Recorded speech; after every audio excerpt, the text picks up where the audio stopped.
Hey guys, and welcome to the Kurima podcast where we talk business, finance, entrepreneurship, and real estate. I have a very special guest today, Nick Weber, and I'm just really excited to have him on and learn about his journey and how he got started in real estate.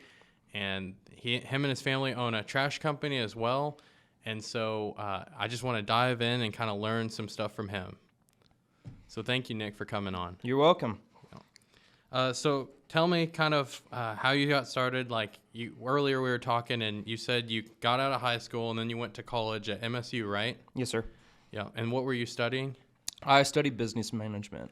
Okay. And then you said something about dropping out, right? So I went for about 2.5 years. I just felt like college really wasn't for me.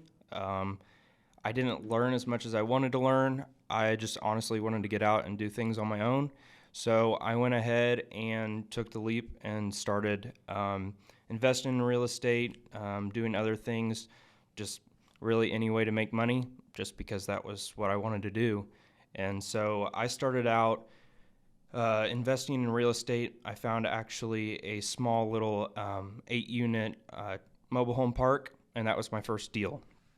I started out running the numbers, making sure it all worked, and then I figured out how to even find, I guess, financing for it. Yeah. With all my units, I've actually used zero money out of my own pocket. Wow, that's impressive. So, and I've done about 30 units in a year and a half. Wow. So all those are zero money out of my own pocket, just because I can go around and talk to people, and wherever they want to make money, I just ask and see if they'd be interested. So gotcha. I started, honestly, just connecting with other people, and that's how my journey started. Wow, that's really cool.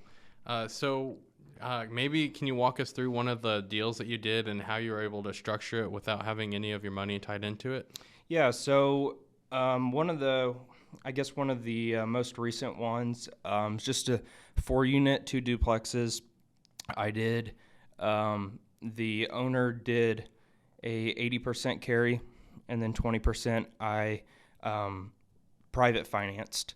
So with that, zero money out of my own pocket, I'll go ahead and refinance that later on when interest rates are down. But right now I just make payments to the private finance and then the owner finance. Okay.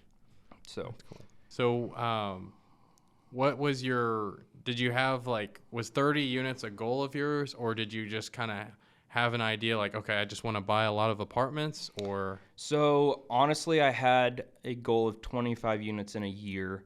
The past probably 6 months or so, I've slowed down to stabilize, get rents up, focus on other businesses that I want to do, stuff like that.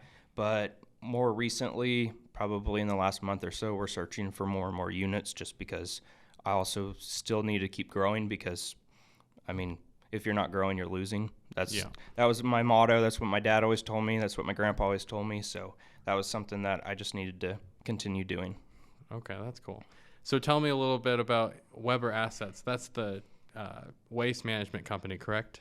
No, that is my real estate company. Okay. So that's one of our my head company, basically, and we'll go ahead and with the trash company, actually, that was my grandpa started it back in 1997. Started it with maybe 150 customers or so, and it's grown to about 80,000 customers now. Holy cow. We did all of East Texas. We actually just recently sold it to a private equity company out of New York. Oh, wow. So they came in, and they really liked it. So rumor is they're going to go public with it, but who knows? That's pretty cool. So yeah. So when did it sell? It sold just a couple months ago. My dad, honestly, he wants to do more real estate stuff, and so that was an option for us to pursue more real estate. I'd like to go into business with him, so that was something he wanted to do with me. Well, that's cool. That's like father and son. That's really cool. Yep. So you kind of told me earlier about how you were involved with the operations of it. Is there anything that you feel like really helped you to learn, or maybe some lessons from being involved with that company? So with the operations side, I feel like we had enough employees that I can sort through employees better than, if I was just starting out. That was something, allowing other people to do their own job. Yeah. That was one thing. I'm very bad about wanting to do everything. I want to be, working on the kitchen if I remodel something, but I need to be doing the business side if I want to grow. So that was something that I still struggle with, even though I was in operations. Acquisitions were another thing. It's easier for me to sort through contracts, read numbers. I'm really good with numbers, so that was another thing that helped kind of in the real estate side. But honestly, probably the best lesson was that I need to allow people to do their own job and not interfere. Yeah. So kind of like delegate the task and not just be very hands-on. Definitely. Yeah. Yeah, I've gone through that as well. Like early on, especially, you want control because you're like, I think I can do it better than someone else. Yeah. And then later on, you realize you really can't do everything you want to accomplish if you don't have other people helping you make your dreams come true. Definitely. So what's one of the best lessons that you think you've learned in life? Probably we're not promised tomorrow. That was it. That was one that really hit me hard. Honestly, if I'm not going to go do my dream or at least do something to try to accomplish it, then, you're not promised tomorrow, so you might as well try it today. Yeah.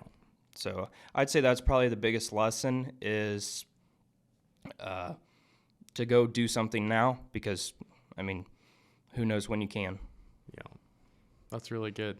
A lot of people, everyone kind of thinks that, I can just do it later or like I'll chase my dreams eventually, but a lot of people don't like implement what they should be doing early enough. Like if they have a goal that seems really unattainable, they don't take the first steps to reach it, and they kind of give up on their goals and their dreams. Oh, yeah. And I think a lot of people need to focus on, okay, I can do these small things, and that'll help lead me and build the confidence to where I can see myself achieving that big goal. For sure. And so I want to encourage people to really think about that. Yep, definitely. Yep.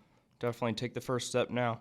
Yeah. So you took a lot of action, right? You have 30, not necessarily apartments, but you have some mobile homes, and then you have several houses and different things. What would you say to people that are trying to get started that really don't know where to start? So our good friend Caleb Marty, we talked to him. Before I ever did any real estate deal, he told me just go find the deal first. That was one thing that I struggle with because I didn't know where I was going to get money. I didn't know what to do. It's a lot for your first deal. But he said, go find the deal first. So that was one thing is even I think Bigger Pockets did a podcast recently or even an article, and it was talking about how you need to go find the deal. That was one thing that, I could easily do. You just go look for it. You don't have to do any talking. You don't have to do anything. Just go find and run the numbers and see if it works. And that's where I would probably tell people to begin is just look for them. Yeah. So, and for the people that don't know, Bigger Pockets is like a podcast, and they do like YouTube videos explaining real estate deals, and they do deep dives into all these studies, and it's a really great resource for someone that's trying to get started in real estate investing. Definitely. So what does believe in yourself mean to you? Like I use it in all of my posts pretty much. To me, it means, if you have a goal, you have to go after it. You have to believe in yourself because not everyone else will believe in you. And a lot of people might tell you that it's not realistic for you, but you have to see it for yourself and go after it. So what would you say it means to you? I would say don't second guess yourself. That was one thing that also, real estate it's kind of stressful at times. And I wouldn't say if you don't believe in yourself, but if you start second guessing yourself, then there's a lot of mistakes that can be made. But in all reality, not a lot of people say, oh, I regret buying that house, or, oh, I regret doing that deal. It usually works out. You can't second guess yourself. Yeah. I like that. That's a good answer. What about what did you want to do career-wise originally? So in elementary, wanted to be a pilot. That was one thing. My dad used to be a pilot. That was one thing I just loved. That's really neat. And then then I started getting into business. I wanted to be a hedge fund, either trader or manager or something. And then I just wanted to do something with finance and business, to be honest. I didn't care what it was. My grandpa was in real estate. My dad was in real estate. Actually, a lot of my family was in real estate, and that's just kind of where I got pushed to. Yeah. So tell me more about the pilot stuff. My dad, honestly, he was just kind of a little private pilot. wasn't commercial or anything like that, but that's something I've always been interested in just because I wanted to do it. Yeah. So what if you did pursue it, or are you still considering pursuing it eventually? Yeah, just for fun, for hobby kind of purposes, but well, that's cool. Okay, so what is some of the goals that you're working on currently? So I would like, by 30, I would like to have probably 750 units. That's another 5 years. Honestly, it's very obtainable as long as I put my head down to it and do it. I wouldn't say it's too far away, but it's enough to where you have to stay focused to get it there. Yeah, and I believe it's completely possible. Yeah. And honestly, I would say that was about it, just because of the fact that I don't know what I want to do tomorrow. That's another thing, is that I'm just any way to make money. It's if another business comes up for sale, I'll buy it just because of the fact, and I don't know where I'm going from there. So what businesses are you working on right now? So I recently purchased a landscape and lawn care company. I'm potentially growing that bigger and bigger. I'm always open to any business for sale, just because of the fact that I always got taught that as long as you can run business, you can run just about any other company. Yep. And so you just hire the right people. So I don't have to be an expert in lawn care and landscape to run that business. You hire people to know about grass, how to seed, how to do things like that, and then you control the business side. Okay. So whenever you purchased it, did you purchase did you have a clientele that you bought, or? Yeah. So I've got commercial contracts, stuff like that. Okay. So commercial contracts, snowplow contracts, etc. Okay. And then did it come with a bunch of equipment? Yep, definitely. Okay. So what are some of the things that you bought with it? So, like Colorton news station, I have the contract for that. I've got bigger commercial nationally. Dang, that's pretty good. National stores, stuff like that. And honestly, as long as I can just keep growing and growing, like I said, as long as you know the business side, it'll take care of itself. Yeah. Okay. So what is one of your favorite business books, or maybe a few of them? I am not a big reader. I've never been a fan. I'd rather watch Bigger Pockets podcast all day long. But when it comes to books, I'm not a fan. I'd rather learn from other people's experience, talking to them, talking to face to face. So I'd hate to give you a book just because I don't read that much, to be honest. Yeah. I'd say the Bible. Well, that's good. But the book of Proverbs. Yeah, that's actually Proverbs 16:3. Commit your actions to the Lord, and your plans will succeed. That's actually one of my favorite verses. My grandpa always told me, if there's no other book in the Bible you read, Proverbs is the one. Yeah. Do you have a favorite verse off the top of your head? I don't. I think the whole book of Proverbs it's really... There's a lot of wisdom. Yeah, really, and honestly, really good. A lot of books were written based on those original principles of Proverbs. Like, you can write a whole book just off of a few principles and write enough to where, you have a full book from it. Definitely. So what legacy do you want to leave? Like, for me, I want to help my kids to where they can handle any situation that gets thrown at them in life. And then I want to give them a lot of property. Like I'll probably leave them a lot of property, set things up in trust for them, stuff like that. So what is some of the things that you want to like leave as a legacy? So I would like to, of course, leave them multiple things, be land, money, businesses, whatever I can. But really, on a legacy, is more of who you were as a person. So I guess that it kind of goes with that Tim McGraw song, Humble and Kind, and then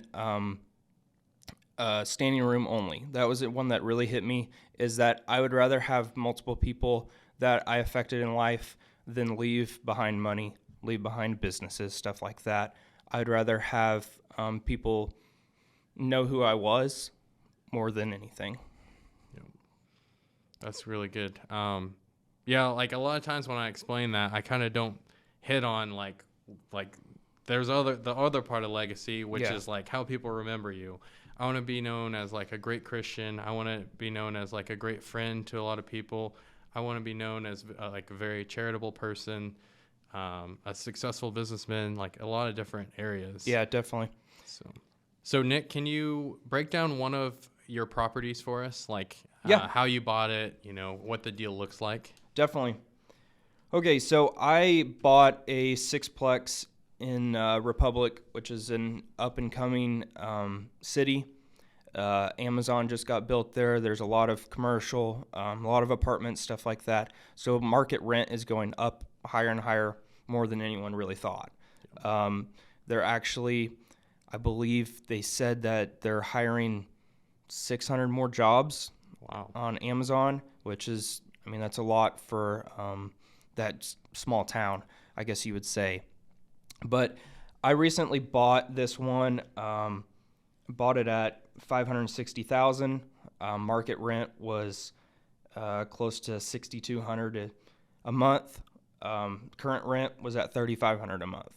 So a lot needed to be done, but it was mainly just because it was an older couple. They didn't want to bump rent because they were guaranteed that money.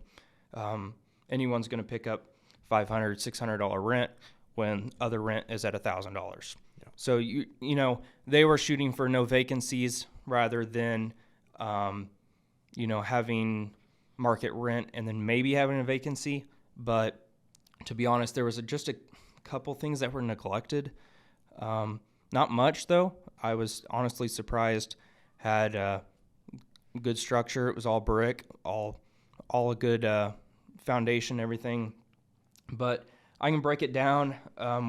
The taxes were about $3,500 a year, and then I shot over an offer of 80%.